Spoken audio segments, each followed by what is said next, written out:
Welcome to the American Football Stories podcast brought to you by Coach Paint. Today is November 1st, 2020. I'm your host, Nick Knutson. With me, as always, is Robert Parker. On today's episode, we will recap Week 8 of the NFL. What time is it? Game time! It's gonna be special. They're gonna talk about this forever.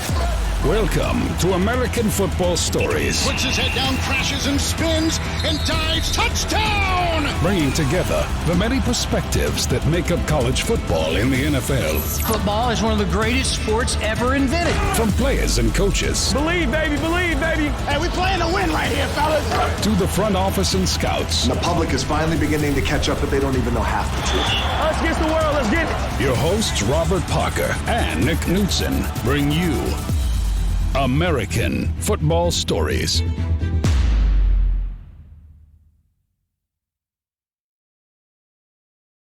All right, jumping right in. We got bye weeks with Arizona, Washington, Jacksonville, and Houston this week. Didn't miss watching the Jaguars lose this week. I got to admit, it was nice having the week off. Atlanta goes to Carolina on Thursday night. The Falcons come out with a 25-17 win. They're totally screwing up my Trevor Lawrence to Atlanta theory.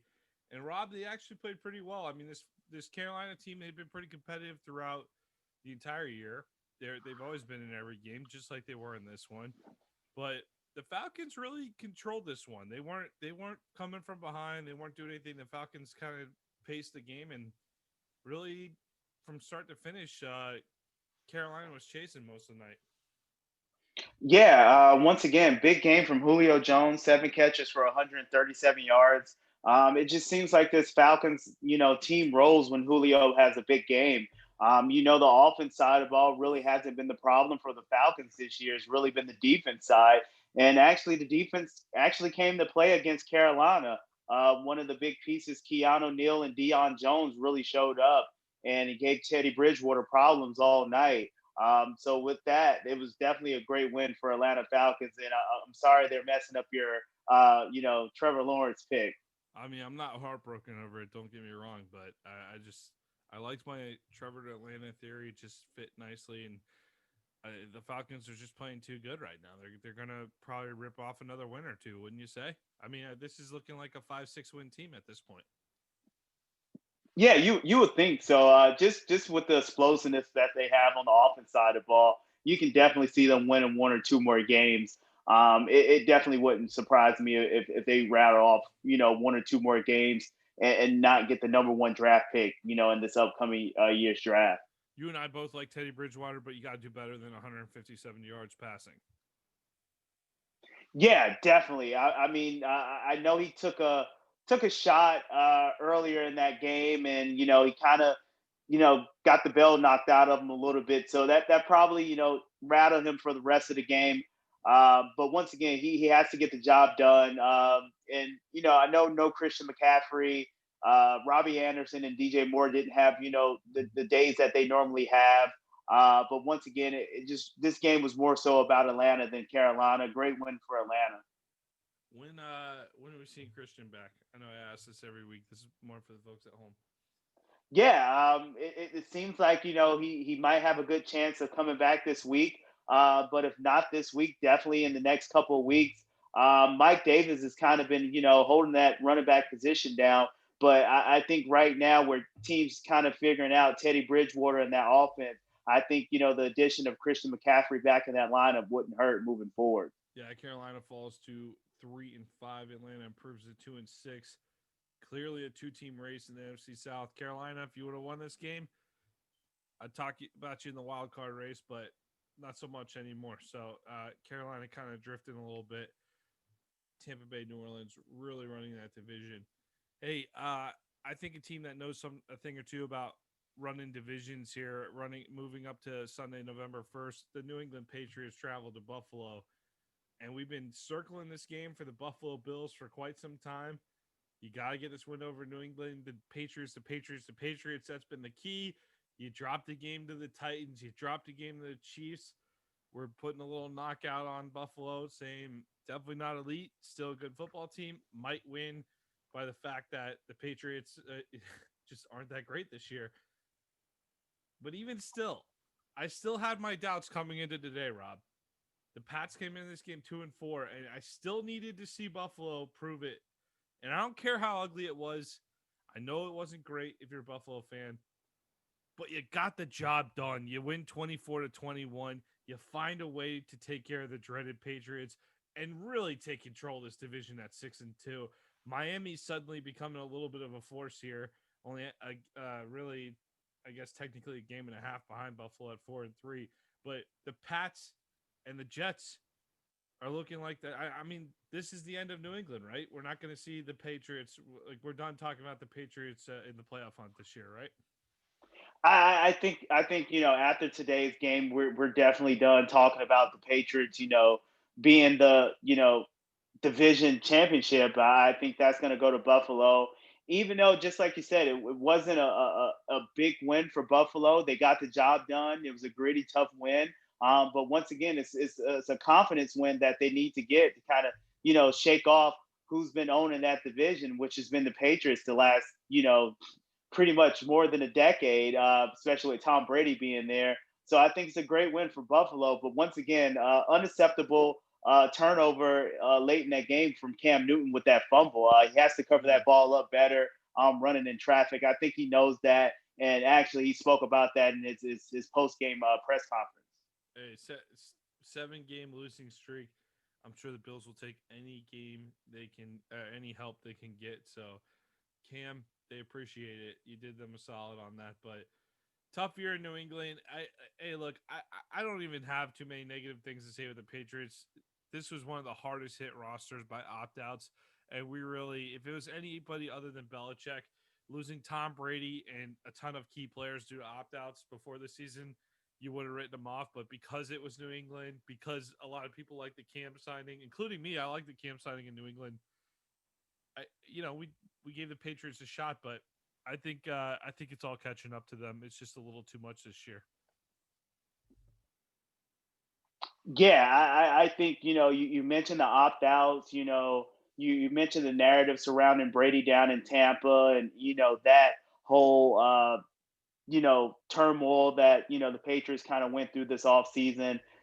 Cam Newton coming over shortened offseason due to the COVID-19 pandemic. So I think you had a lot of things going against the Patriots this coming year. But I mean, if you're a person who doesn't like the Patriots, are you feeling bad for them, Nick? No, I am one of those people. I'm tired of seeing New England. I love Belichick. I really like the way the Patriots do things. Like, I admit I'm a little bit of a sucker for the whole Patriot way mythology, but I'm tired of New England. I'm tired of seeing them win. They stole an AFC title from my Jacksonville Jaguars a few years back because Miles Jack was not down. He was not down on the fumble, and only Jaguar fans know what I'm talking about at this point, which makes me even more furious about it. So, the Pats, nobody's going to miss you. But on the other hand, I have a feeling those guys come back next year. They get a chance to regroup. Cam's in the system for a year. They're going to be right back at it next year. Something tells me. But looking like maybe a year off for New England this year. Let's go to another puzzling game here. Well, not that this was a puzzling game, but how did Cincinnati just hand Tennessee their second loss of the season here, Rob? I'm looking at this game. I kept checking in on it. The red zone would go to it. Tennessee just looked like they were they'd get the ball moving, and then they'd have something that would kill the drive at every point. And a couple late touchdowns that kind of form a little bit of a rally. But really, Cincinnati was up 24-7 at one point in the second half and controlled this game from start to finish. Were the Titans just on an emotional low after that Pittsburgh loss last week? That's what I was thinking. But once again, I think it's a little bit of both. I think it's, coming off that Pittsburgh game, missing that field goal late in that game to kind of send it into overtime. And the fact that, Joe Burrow is playing elite type football right now. And I think we all see that he was, playing great football, but it just wasn't translating into wins. And I think, one of those days that he had kind of translated into a win today. So you tip your hats off to Joe Burrow and the Cincinnati Bengals for, being competitive week in and week out and finally pulling off a win against a great team in the Titans. Yeah, your boy T Higgins hauls in 6 receptions for 78 yards. And really, I mean, statistically, it's not like Joe Burrow threw for 500 yards or something like that. He had under 250. I mean, this guy's gone over 300 most weeks. Just a steady effort by the Bengals. This Bengals team is a little more competitive than people are giving credit for. I'd say even people even like me are giving them credit for. They fought Cleveland down to the wire a couple times. They're no pushover week in and week out. So good for Cincinnati. Probably the biggest win of the Zach Taylor era. No. Yeah, I mean, especially so far in the Zach Taylor's era, I think this was definitely, one of the upsets of the week that we had. That going with the Minnesota Vikings and Green Bay game that we're going to dive into later We on. don't need to talk about that one. That's another one I lost on today. Come on, man. You just bringing up all the worst games for me. Another story. Let's go for a week in. I'm trying to determine. We got to come up with a name for the Cleveland Browns soap opera, like Lost in Cleveland, Lost by the Lake. I just don't understand. I want to believe in the Browns. I've been promoting them as a playoff team. I like the offense. I like Mayfield too. I'm okay with the loss to the Raiders. The Raiders are a good team, and this was a big game. We talked about that this game was probably more critical for Vegas than it was for Cleveland to win. But when you walk into Cleveland and you win 16-6 and you just dominate that offense the way you did today, if you're the Las Vegas Raiders, like, what are you doing if you're Cleveland? You're looking yourself in the mirror here, and you only gained 223 yards of offense, including 122 passing yards. What's up with the up and down performances with the Browns? I still think they're going to make the playoffs. I'm on the Browns for the playoffs. But why is it that when they're bad, they're so bad? Yeah, right now it really seems like with the loss of Odell, even before Odell, it really seems like this team doesn't have an offensive identity. Whether they want to come out passing one game and coming out running one game, so it just seems like it's not a balanced attack. Baker Mayfield went 12 of 25 for 122 yards. Like one game he throws for has 30 attempts. Another game he has less than 20, 30, 30, 25, 20 attempts. So it just seems like this offense doesn't know what it wants to do. Hopefully when Nick Chubb comes back from injury, they'll be a little bit more balanced and lean towards the run. But right now, it just seems like this Cleveland Browns offense is all over the place right now. If you're the Browns, you fall to 5-3 here. You're still very much in the thick of the playoff race in the AFC. However, must-win game against the Texans next week. Got to take care of business there. The Eagles the following week. Got to take care of business. And the Jaguars, you got to take care of business. I'm going to stress these next 3 games hard because these are all teams that if you're a playoff team, you should be better than all 3 of these teams this year. Because when you play the Titans and Ravens, I have no faith in you. When you play the Steelers again, I have no faith in you. So you still have the Texans, the Eagles, Jaguars, Giants, and Jets. Get the wins you're supposed to. You'll finish 10-6, Cleveland. Pretty disappointed in this effort today, though. The Raiders, on the other hand, massive victory. Good win for Gruden's group. They had not shown signs of playing defense like this until today. So this is by far their best defensive effort of the year. They go to LA, play the Chargers next week. Then they play the Broncos. So if the Raiders can string together a couple wins in division heading into Kansas City, you might see the Raiders kind of sneak in and be a solid wild card seed here. So this could happen. This is coming together in Vegas in year 1 in Vegas. How you feeling about the job Gruden's done? Yeah, I think he's doing a heck of a job so far. Once again, when you have a running back like Josh Jacobs who can kind of, you can lean on to win you a game, or you can lean on to kind of grind out the clock, and you can play good defense and not turn the ball over with Derek Carr. I think that's a great formula to win games, whether, it's a blowout game or you're grinding out a win. It's a win is a win. So I think that's what Gruden is doing.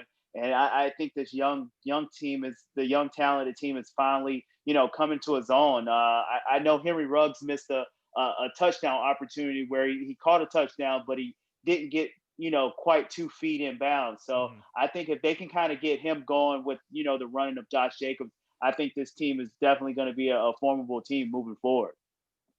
You got the Colts going to Detroit and smoking the Lions in the 4th quarter. 20-point outburst in the second quarter, 21-point in the fourth quarter, 41-21. Just pretty disappointing performance if you're the Lions. But if you're the Colts, good solid win. You improved to 5-2. And Tennessee kind of gift wrapped you a game there. So now all of a sudden the Titans go from talking about the number 1 seed in the AFC last week, or the number 2 rather, in the AFC last week, to being tied in their division with Indianapolis. So good win for Indy. Detroit, I'm going to excuse you from the playoff race. We talked about a NFC wildcard for you last week. We don't have to do that anymore. Hey, if you're the Colts, Rob, you got games against the Ravens, Titans, Packers, and Titans your next 4. That's going to do everything to define your season. Yeah, back to this game. Phillip Rivers had a great game. 3 touchdowns, no interceptions.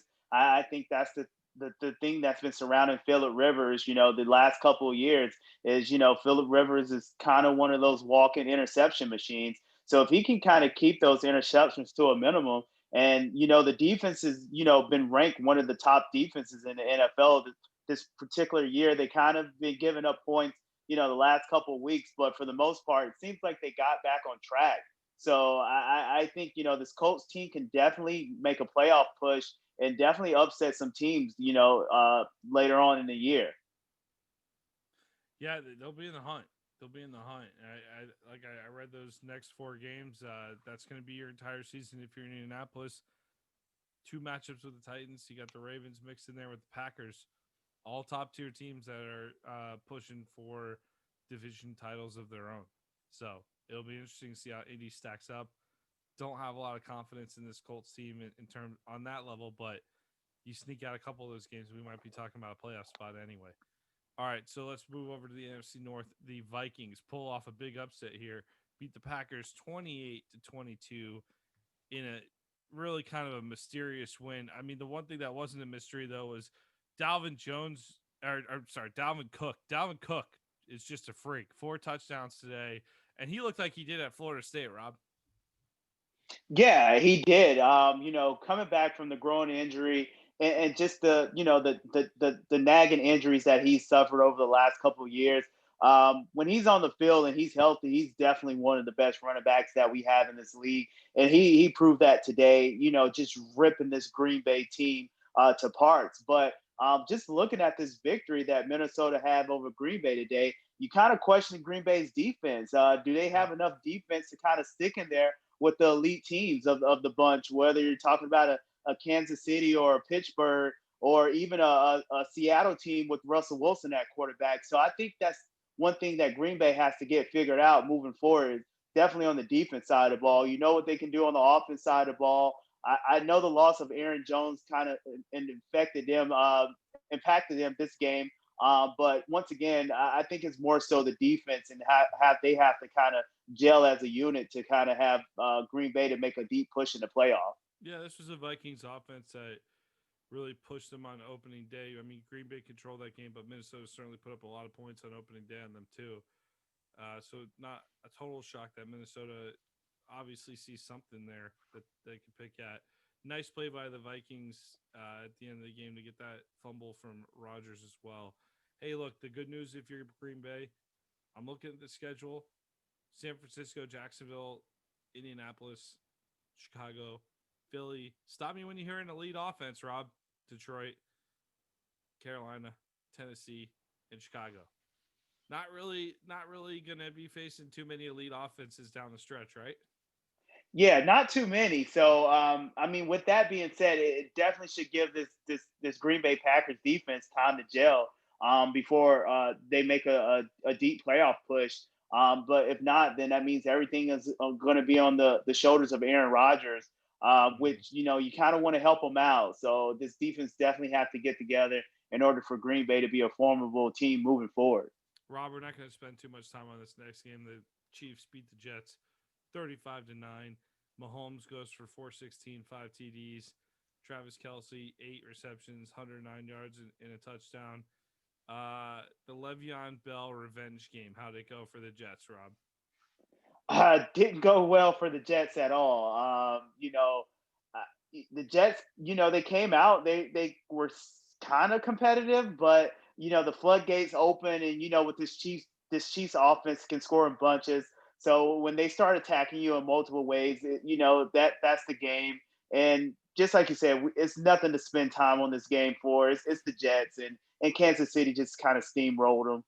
Well, we can't talk about the fact that Le'Veon Bell contributed entirely an entire 7 yards on 6 carries. Yeah, I mean, I think this definitely wasn't a Le'Veon Bell revenge game. I think Le'Veon is sleeping easy at night, knowing that he can kind of contend for a Super Bowl and be an integral part of that. I think they're going to work him slowly into the offense, and he's going to have those Le'Veon Bell type games that we know him to have in the past. But I think it's just going to take time. But once again, great for Le'Veon Bell to be on a Super Bowl contending team again. Especially speaking of his Pittsburgh Steelers days. All right, let's go down to Miami in the AFC East. In the Miami Dolphins during their bye week, everything's going well. Everyone's feeling good about the Dolphins, and they just pull a quarterback switch out of nowhere. Ryan Fitzpatrick's devastated, but he's Fitzmagic. He's going with the flow. Tua gets to start today against the Rams, and pretty nice for your rookie quarterback if you don't have to ask him to do a whole lot, because the defense returned a fumble for a touchdown. They then returned a punt for a touchdown. They then intercepted a ball, which they returned to about, how's like the 1 yard line for you? And Myles Gaskin punches it in for a touchdown. That's 3 easy TDs in the first half right there for the Dolphins. Rob, you're not asking Tua to do a whole lot. And by the way, the one touchdown drive that the offense actually really had was set up by another interception by the Dolphins defense. So defense and special teams really ruled the day today in Miami. No points in the second half. You don't have to ask them to do a whole lot in the second half when you have a nice cushion like 28-10 going into halftime. Tua doesn't even pass the 100-yard threshold. 12 of 22 for 93 yards and a TD. And really, the defense and special teams was so good, you didn't have to do much if you're Miami.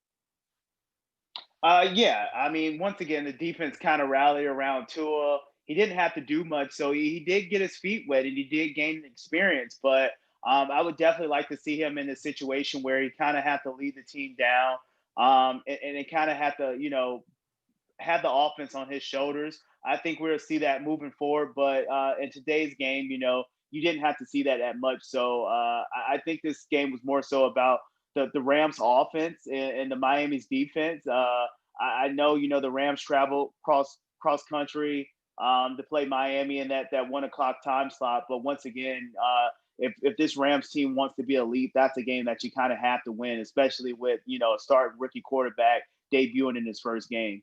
Now, you used the word elite to describe the Rams, and I know they had a nice bounce-back win against the Bears on Monday night. They looked impressive. However, I sold my Rams stock after that loss to the 49ers, after realizing that, their 4-1 start might be built on crap. All their 4 wins were against the NFC East. And they did get that one against Chicago, who did not look too spectacular today, by the way. Rob, you said you would buy up my LA Rams stock. Are you concerned after today? I was concerned a little bit earlier, and then I kind of, I molded over. I don't think I'm as concerned as, some other people in regard to the Rams. Once again, I think Sean McVay is an elite, offensive genius. He can kind of create plays and create chunk plays with schemes and, personnel changes. So I know Sean McVay can kind of get that done. The defense had a tough time today because they were on a short field. But once again, I think this team goes as far as Jared Goff. If Jared Goff plays well and manages the game, the Rams is going to be in every game. But if he goes out and he turns the ball over and he doesn't get the job done, then it's going to be games where the Rams are going to lose and they're not going to look at elite. So I'm not quick to sell my stock on the Rams as of yet, Nick. I'm still holding. Right. I'm still holding my stock on the Rams. So you'll be holding them another 2 weeks because they have a bye next week before playing Seattle. When Seattle pummels them in 2 weeks, will you sell? And then I might have to sell after that. But Just checking. once again, So I think We're close. I'm close, but I think we have to get to that game. But I think it's going to be a great game to watch. Hopefully, it's a primetime game that we get to see when they play each other. I believe it is. I think it's an 8:30 kickoff. Arizona host Miami next week at 4:25, and I think that might be the most attractive game on the schedule without looking at any other schedules. If it's not, it's certainly got to be in the top three. Miami and Arizona, I'm pretty fired up for that one already. Yeah, definitely going to be a great game. Hopefully, we get to see Tua kind of spin the ball a little bit more in the coming weeks than we had to see today. Yeah, definitely Tua versus Kyler next week, though. So let's see how that goes. But Miami, if your defense, obviously you're not going to get that type of production on defense to special teams, but if the defense plays well and doesn't ask much of Tua, I mean, this is a team you can see sneak in and grab a wild card. I'm going to hold on buying that Miami Dolphins stock. I'll keep my Cleveland Browns stock for now, but it'll be interesting to watch them, especially with the downfall of the Patriots this year. You really have an opportunity in that division to make a move. All right, big AFC North game over in Baltimore today. The Steelers, they find a way to pull out another tight win in another big game, 28-24, get the win against the hated Ravens. It really wasn't a pretty game. Old school, classic, kind of ugly Baltimore-Pittsburgh game. Not a lot going on the offensive side for Pittsburgh, while Baltimore racks up 457 yards. J.K. Dobbins got 15 carries today and got over the 100-yard mark. Rob, Steelers 7-0, looking pretty good. Your boy Alex Highsmith out of Charlotte gets an interception today, sets up a Pittsburgh score. Good third quarter by the Steelers, and really they outscored the Ravens 21-7 in the second half and kind of dominate there down the stretch. What are you feeling if you're a Baltimore fan right now? Because they got out to a nice lead in this game. They got out to a 17-7 lead and really kind of got it handed to them the second half. Yeah, I think as a Baltimore fan, I think you're not feeling too down on yourself. Once again, you kind of had the lead. You were playing tough, but I think this Pittsburgh team is definitely a complete team on both sides of the ball. I know you had Joe Hayden made a play on a ball, and to me, it seemed like it was an interception, but they kind of overruled it. It just seems like they have the playmakers that they need in the secondary. And of course, you know what they have in that front seven. And then on the offense side of the ball, it seems Big Ben is kind of making that transition from getting the ball out quick to normally holding on to the ball, what we see Big Ben do, in recent years. So I think this offense is moving really well. If James Conner can stay healthy, the weapons that Big Ben has on the outside, I think this Pittsburgh Steelers is going to be a hard out. So I love the Steelers team and how it's constructed. You're going to get good coaching out of Mike Tomlin. And so I think the Steelers team is set up well to make a deep run in the playoffs. I haven't heard what happened to Ronnie Stanley, the tackle out of Baltimore, but didn't look good. He got carted off. I certainly think that's a big issue. I'm with you. I think Pittsburgh, massive win for the Steelers. They're certainly well coached with Mike Tomlin. Really big win today to take control of the division, clear-cut control. And if you're the Steelers, you got the Cowboys, Bengals, Jaguars the next 3 weeks before your second matchup with the Ravens. I think you can really kind of run this thing to 10-0 before you see Baltimore again. Whereas Baltimore, you got to recoup missing a big key starter like that. And not to mention, you go to Indianapolis, New England, and Tennessee before you see Pittsburgh again. So not really falling the Ravens' way this year in a lot of different ways, but I'll hold off on calling this division just yet. But big win by Pittsburgh today. The Chargers. The Chargers end up losing this one to Denver, 31-30 today, and I was a little stunned with this game. Justin Herbert and the Chargers, they came out, they looked good early on. I mean, they had a nice lead in this game before they end up blowing it in the end. So Drew Lock ends up throwing for 249 yards, 3 touchdowns. Herbert is a guy that you're high on, Rob. 29, 34, 278 yards and 3 TDs. Talk about what you saw in this one. Yeah, definitely a couple careless interceptions on Justin Herbert's part. That's one thing that you have to do as a quarterback. You have to protect the ball. He didn't do that this week, and it kind of showed. And once again, I think this game was more so of the Denver Broncos, and if Drew Lock can stay healthy and play the way that he's played this week, they kind of have the pieces surrounding him. How far can he grow? So I think that was one thing that kind of jumped out in this game with me. Two young quarterbacks, going head to head. This might be a matchup that you're going to see, down the line many years to come. Yeah, it certainly was a heck of a finish. The last 5 drives, all were scoring drives for both teams. 3 touchdowns by the Broncos to the Chargers, 2 field goals. So that would explain the difference in the game right there. But up and down game in the second half, and definitely a lot of fun watching Drew Lock sling it around too. So good. You got to be feeling pretty good about both your young quarterbacks if you're Denver and LA. Good win by the Broncos in that one. Chargers, we're not really talking about you for the playoff hunt anyway, so keep growing. Keep letting Justin Herbert get those reps in. New Orleans versus Chicago. The game was probably more highlighted by the highlight of the game was probably the little fight, that little skirmish that happened with Chauncey Gardner-Johnson. Did you happen to catch that? Yeah, I did. And so that's a great, maybe it's a great notion that what's to come for the Florida Georgia week. Javon Wims being a Florida Georgia guy, and Chauncey Gardner being a former Florida guy. So I don't know what caused that, but once again, I know Chauncey, can talk a little bit, but once again, that's something that's definitely it's not warranted. You don't want to see that happening. Of course, Javon Wims got ejected. But that was a yeah, flat-out punch to the helmet.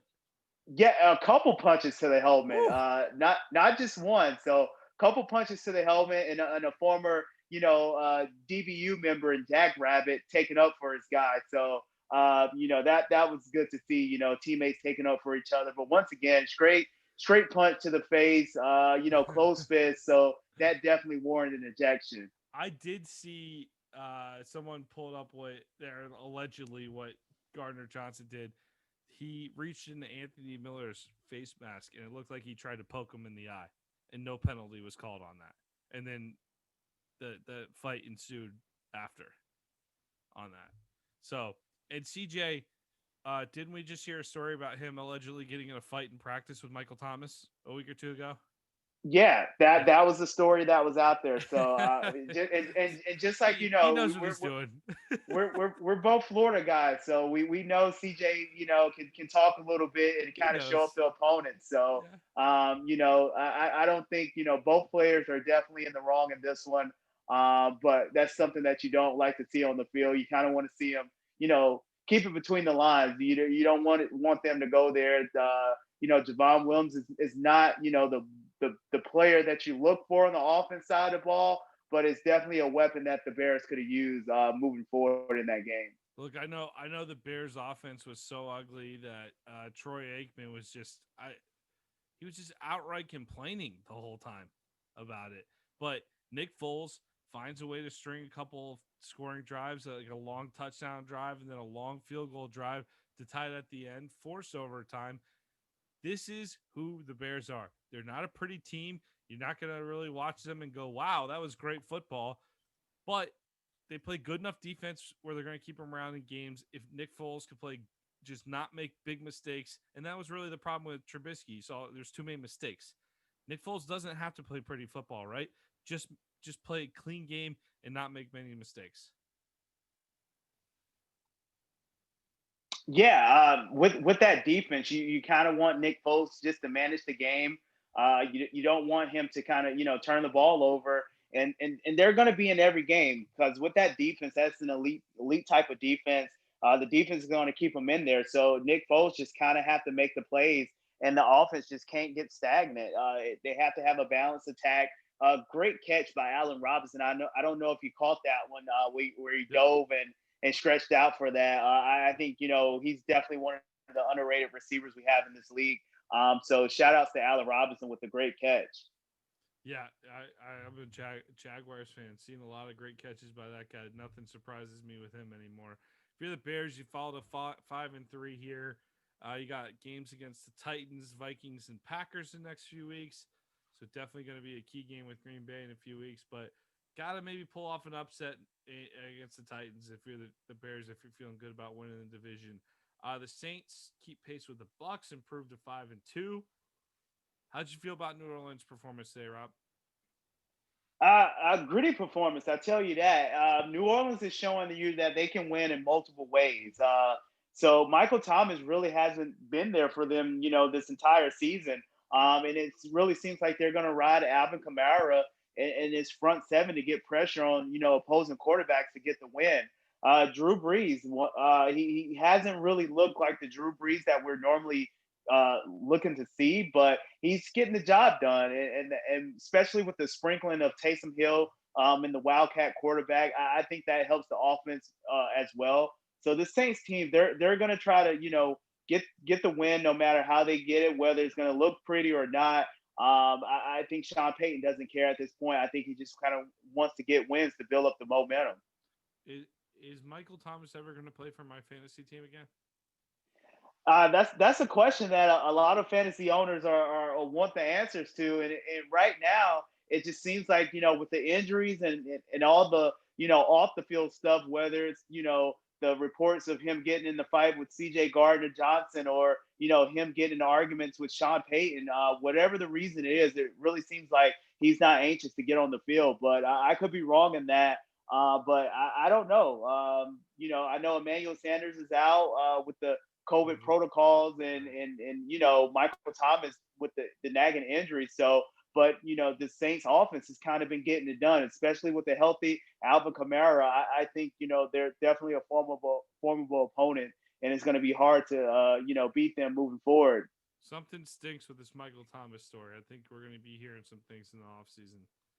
So they seem to be keeping it under wraps now, but you suspended the guy for a fight in practice. Like, why is Chauncey Gardner not suspended then too? He must be acting quite, I don't know. He must be acting a little nuts if they're doing that. So I'm not sure. Something's off with that story though. Seattle gets big win, the NFC West. They quashed the Niners comeback attempt. Seattle was up big in this one, and then Jimmy Garoppolo goes out of the game. Nick Mullins comes in, almost pulls off the upset. I don't even want to say almost pulls off the upset, but makes it appear competitive. Is that better? Russell Wilson, 4 touchdown passes. DK Metcalf just goes off, 12 receptions, 161 yards, 2 TDs. Rob, what did you see from the Seahawks today? And are you ready to admit that the 49ers are done yet? Not willing to admit the 49ers are done yet, but one thing that jumps out to me in this game, which jumps out week in and week out, is, Russell Wilson, MVP. It just really seems like he's locked in and dialed in. No matter what kind of, defensive scheme you throws at him, it seems like he has the answers for it. And this defense played a little bit better today than what Seattle's defense been playing for, for the pretty much the whole season. So I think, this is a Russell Wilson game. He gets the job done. In a big game, just like you said, from DK Metcalf, wow, his progression in the year 2 is really, really accelerating. So you like to see that. And he really looking like a mini Calvin Johnson out there. We saw the chase down run for him last week, and now we got to see him, actually, put it up on the offense side of the ball. So, good going for DK this year. So he's doing well, especially with Russell Wilson at the quarterback position. Yeah, how's that running ability going for DK Metcalf?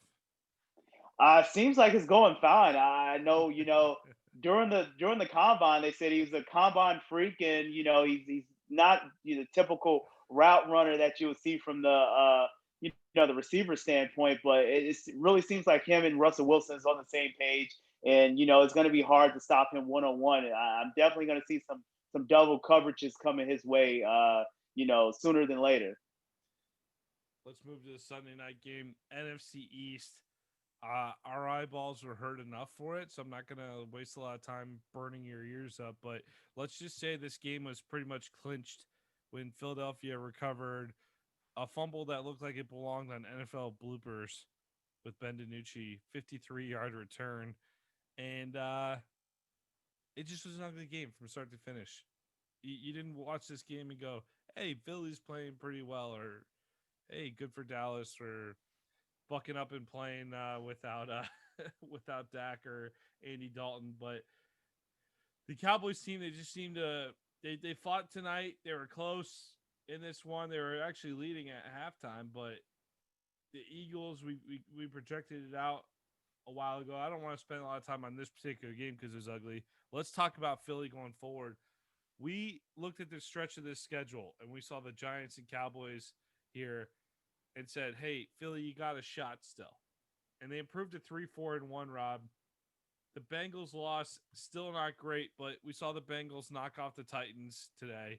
Washington, they can jump up and get you if you're not playing at your game. We saw the Rams team. They play well sometimes. They lose to the Steelers and Ravens. Not the worst losses in the book. I know this Eagles team isn't good, but I just feel like they got the schedule the next couple of weeks to really get the NFC East under control, and then you got another month or two to fit. You got another month to figure it out before the playoffs. So, how are you feeling about Philly winning the East at this point at 3-4-1 leading division? Yeah, it really seems like they're kind of pulling away in that division right now. Carson Wentz really hasn't played the style of ball that we've seen Carson Wentz play. But once again, this Eagles team has a lot of pieces out on both sides of the ball. But for them to win the division, it seems like it's a lock moving forward. But who knows the way this year and way this division has been going. So it's kind of tough to call. And just like you said, Washington has been, pretty good the last couple of weeks. And it really seems like they've garnered some momentum moving forward. So it's going to be tough to kind of knock off the Eagles. Normally, you go with the best quarterback, and Carson Wentz is definitely the best quarterback in this division right now, especially with all the injuries, at that position. So your next few games, if you're the Eagles, you got bye week next week. Giants, Browns, Seahawks, Packers.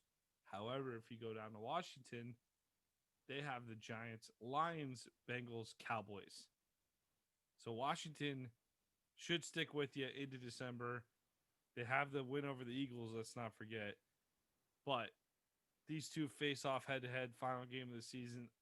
I think the Eagles will probably be a couple games up heading into that one. But maybe Washington's got a friendlier schedule. We'll see. We'll see down the stretch. But gonna be I don't want to use the word interesting, but maybe almost like watching a train wreck with the NFC East. Something you got to keep your eye on week in and week out, right? Yeah, definitely. I mean, once again, anything can happen in this division, but it just really feels like the Eagles are locking the division up. It just kind of seemed like they're gelling at the right time. But once again, don't count out this Washington team. We've seen what they've done in the last couple of weeks, so it's pretty much a toss up. But I'm going to roll the dice on the Eagles to lock up the division moving forward. Tom Brady goes to New York to play the Giants. And Rob, have you ever heard that the New York Giants, there's no way the Giants are going to beat a Tom Brady-led football team? In most days, you would kind of think, Tom Brady can knock off the Giants, but this is a new day and age, and this is not the same Giants team. So with that being said, I think this is going to be a rout. Not too much to talk about in this game. We know what the Giants are with Daniel Jones at quarterback and no Saquon Barkley. I think, Tom Brady is going to use this as a warm-up game to kind of, get the offense back in sync with Leonard Fournette coming back. I know he's been back a couple games, but to kind of get him going and get the offense going to playoff form. So I think this is really going to be a tune-up game for Tampa Bay. Yeah, they got a tune-up. Hopefully they use it well because the Saints are coming to town next week, and that's going to be your night game on. It's going to be your Sunday night game on NBC. Definitely anxious for Bucs fans because if you lose twice to the Saints, you're giving them full control over the division. It's essentially a 2-game lead heading into a tougher stretch of the schedule for the last part of November here.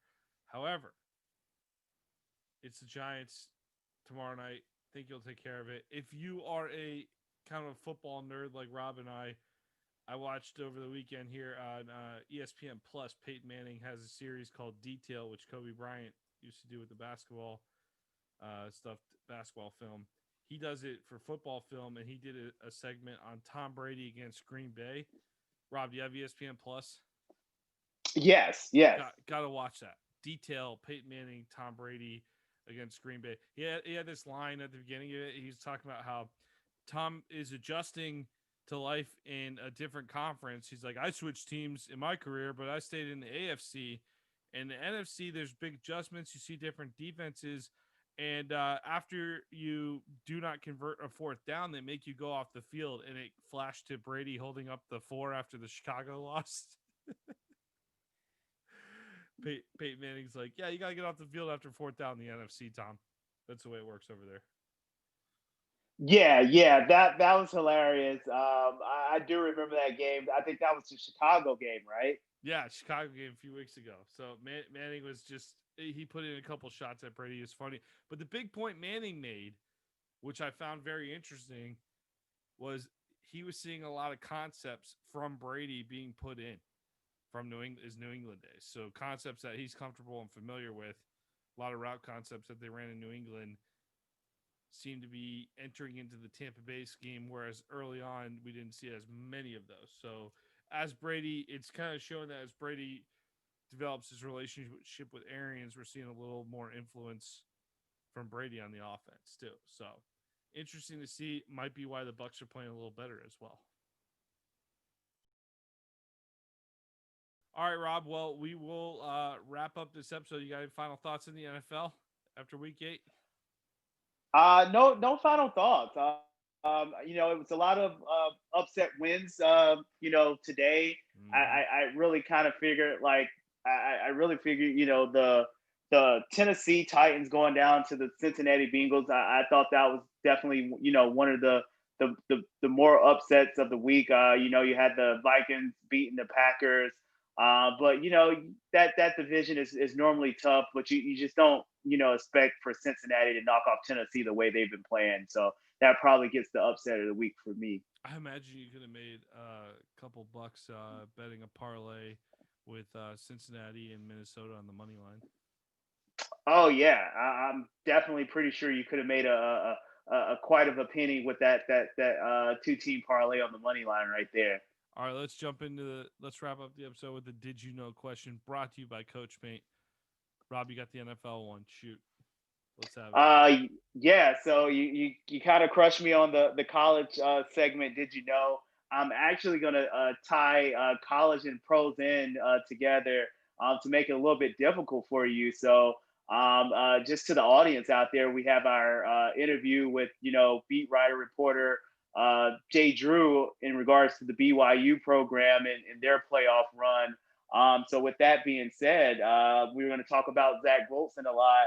And this past week, Zach Wilson threw an interception, Nick. So Zach Wilson of 184 consecutive passes ends this week at 185. And it was his only second interception of the season. His first interception was the first game in Navy. So that was a pretty extensive streak that Zach Wilson had going. So with the Did You Know question, I'm going to transition into the NFL. What quarterback is the all-time in interception lead with how many, and who is the second behind that quarterback? So the most interceptions in NFL history? So most interceptions in NFL history, at what number, and who is the second quarterback behind him in most interceptions? Oh God, I got no chance at the number. All right, let's it's a good question. Good question. We'll get back to this after this commercial break. Stories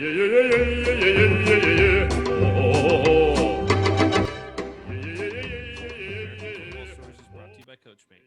CoachMate is a great tool that allows us to add graphics to player highlight clips, similar to the graphics you see on TV. CoachMate offers the ability to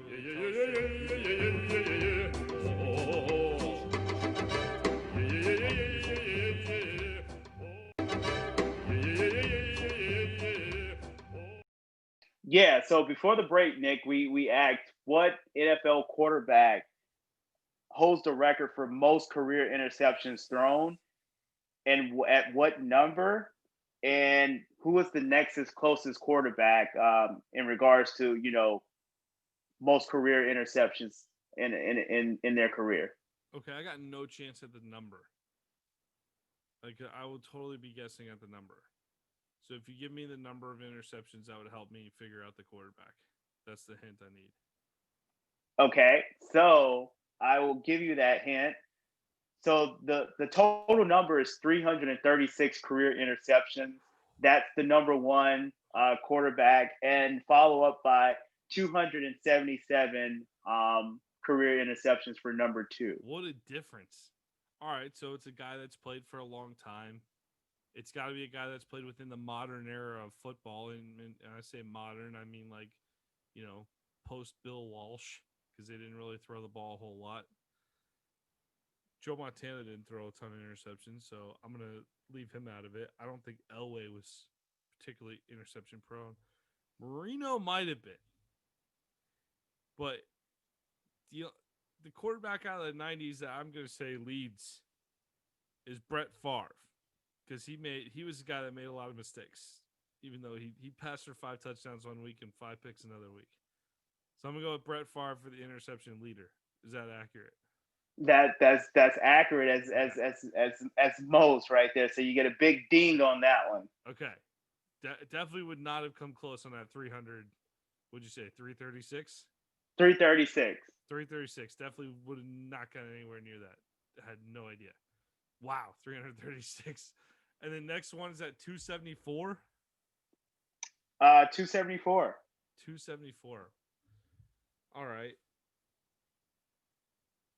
God, so Manning threw a few picks here and there, but he wasn't, after his rookie year, he wasn't like racking up like 25 interception seasons. Plus, he played for a lesser amount of time. Quarterback that played for a long time that threw the ball around. I almost want to say Ryan Fitzpatrick, but I'm not going to. Oh, well, based on the laugh, I feel like I should. No, definitely don't say Ryan Fitzpatrick. I just want to say Ryan Fitzpatrick, because he's had a few of those crazy games. Huh. God, the second most longtime NFL quarterback, interception prone. Screw it. Let's go with Marino. And no? Man. Nah.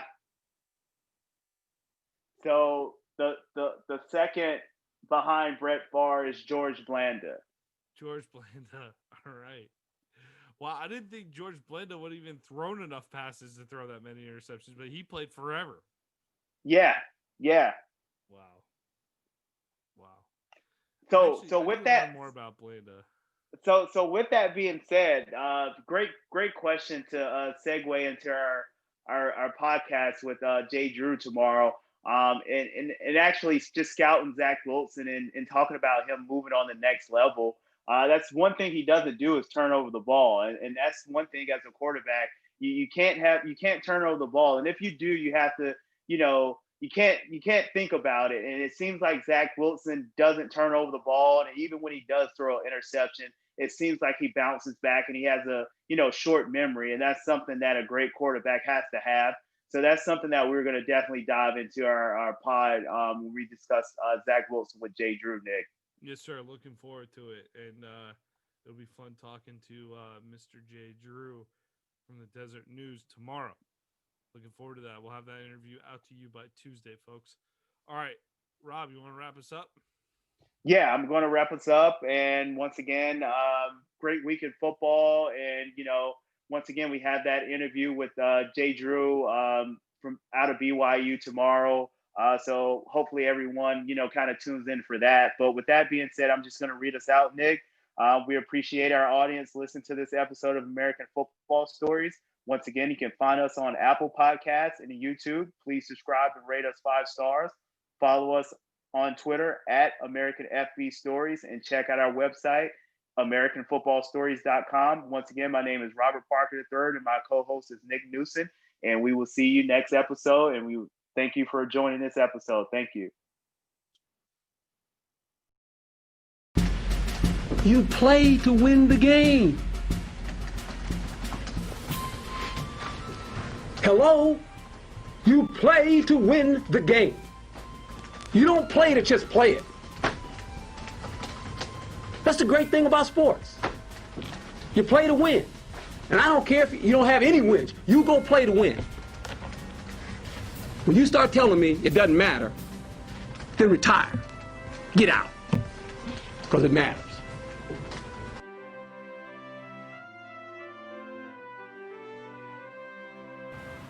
I hope there's Bigfoot. I don't think there is. The reason I don't think there is because we found bones of dinosaurs and everything else, but we haven't found bones that I've heard of Bigfoot.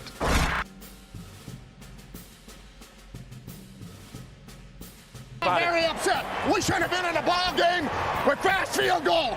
The coach had sent him in. We shouldn't have sent him in. That's a dang coaching mistake. The kids are playing their tail off, and the coaches are screwing it up.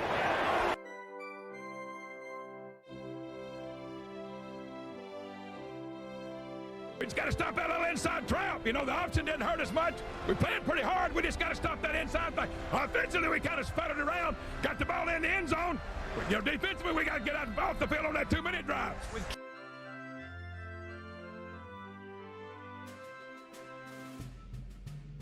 Injuries to your offensive line. What do you do in the second half? Oh, we're just go play. We just got to keep playing. Thank you, Coach. He has a magnificent personality, I'll tell you. We receive a lot of mail during the course of the season, and a lot of it's good mail, a lot of it's bad. And one of the I would say that most of it is good, though, isn't it, Bill? Yeah, I think so. I'd say 95 to 98% of the mail we get is always good. But the one question that keeps coming up where Woody Hayes' name is involved, they say you're a man of no mercy. And yet, you know, frankly, I don't care much what they think.